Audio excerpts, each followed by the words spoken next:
Halo semuanya, hari ini kita akan jalan-jalan ke Kota Tua, Jakarta. Ikutin semua perjalanannya ya.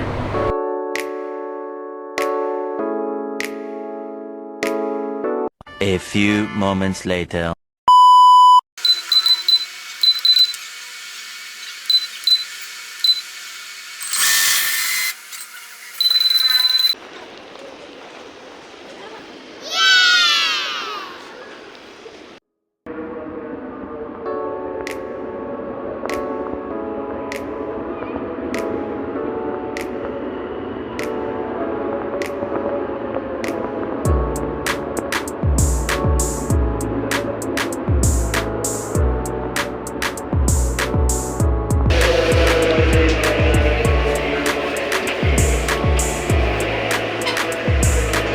Apakah kamu tahu, stasiun Jakarta Kota yang sering jadi titik awal petualangan ke Kota Tua, ternyata punya jadwal kereta keberangkatan yang cukup rapat loh, setiap 30 menit sekali.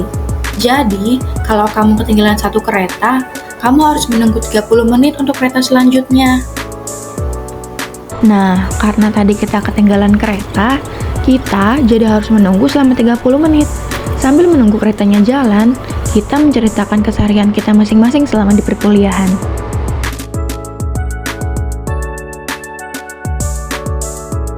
Akhirnya, kita sampai di stasiun Jakarta Kota yang terhubung dengan Kota Tua, Jakarta.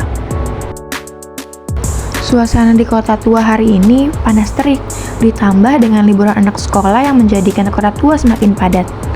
Kita memutuskan untuk pergi ke Museum Bank Indonesia. Sebelum masuk ke dalam museum, kita harus melakukan pengecekan tas terlebih dahulu di depan.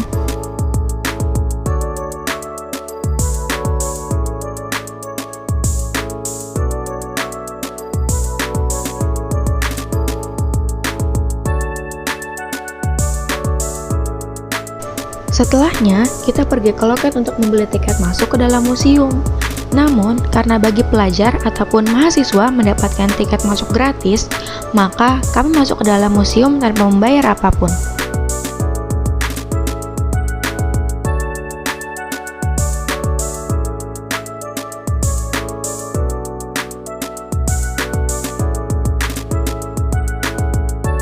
Tas tasnya dititip dulu. Ternyata kita tidak diperbolehkan membawa tas ke dalam dan harus mengganti tas ini dengan tas transparan yang tersedia. Makanan dan minuman pun tidak boleh dibawa ke dalam. Kami pun pergi menemui petugas untuk meminta nomor loket dan petugas pun memberikannya. Setelah itu, kami membawa nomor loket untuk masuk ke dalam. Tiket masuk ini harus kita tukarkan kepada petugas agar kita bisa masuk ke dalam Museum Bank Indonesia.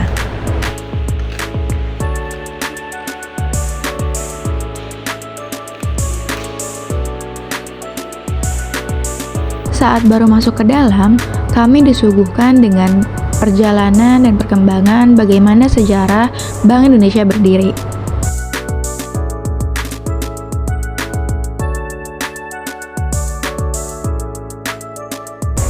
Di Museum Bank Indonesia, ada satu bagian menarik yang mengangkat sejarah rempah-rempah di Nusantara, terutama bumbu dapur seperti pala, cengkeh, dan lada. Pada masa penjajahan, rempah-rempah ini bukan sekedar penyedap makanan, tapi punya nilai ekonomi yang luar biasa tinggi, bahkan setara dengan emas. Karena itulah, Indonesia menjadi pusat perhatian bangsa-bangsa Eropa seperti Portugis, Belanda, dan Inggris yang berlomba-lomba menguasai jalur perdagangan rempah-rempah.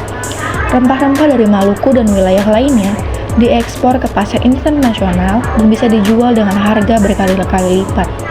Museum Bank Indonesia menampilkan kisah ini dengan informasi menarik yang bikin kita sadar bahwa kekayaan alam Indonesia sejak dulu sudah menjadi incaran dunia.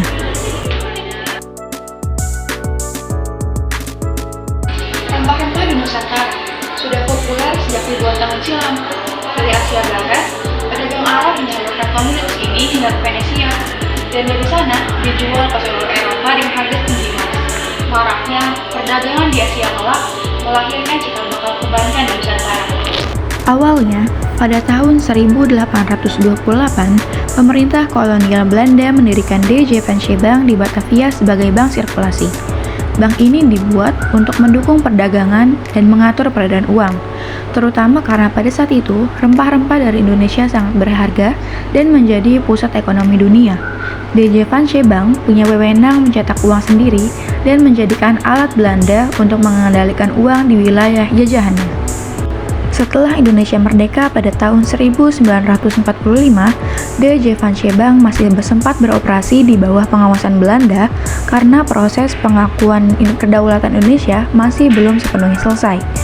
Baru pada tahun 1951, pemerintah Indonesia mengeluarkan Undang-Undang Nasional tentang DJ Van Schie Bank dan mengambil alih prosesnya.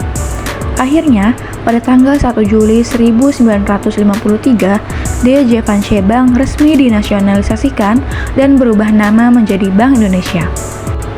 Sejak saat itu, Bank Indonesia menjadi bank sentral negara yang bertugas mengatur dan menjaga kestabilan sistem keuangan nasional. Gedung bekas DJ Van Schie Bank di Kota Tuak ini kini berubah menjadi Museum Bank Indonesia dan menyimpan sejarah tentang ekonomi dari masa penjajahan hingga era kemerdekaan. Setelah selesai dari Bank Indonesia, kami berkeliling menikmati suasana kota tua yang penuh dengan nuansa bersejarah, bangunan-bangunan kolonial yang masih kokoh, jalanan berbatu, hingga pedagang kaki lima yang menjanjikan jajanan-jajanannya. Setelah puas menikmati sore di kota tua, kami pun pulang lewat stasiun Jakarta Kota. Meski lelah, semua terbayar dengan pengalaman seru dan wawasan baru dari Museum Bank Indonesia. Hari itu bukan sekedar jalan-jalan, tapi menyusuri sejarah bangsa.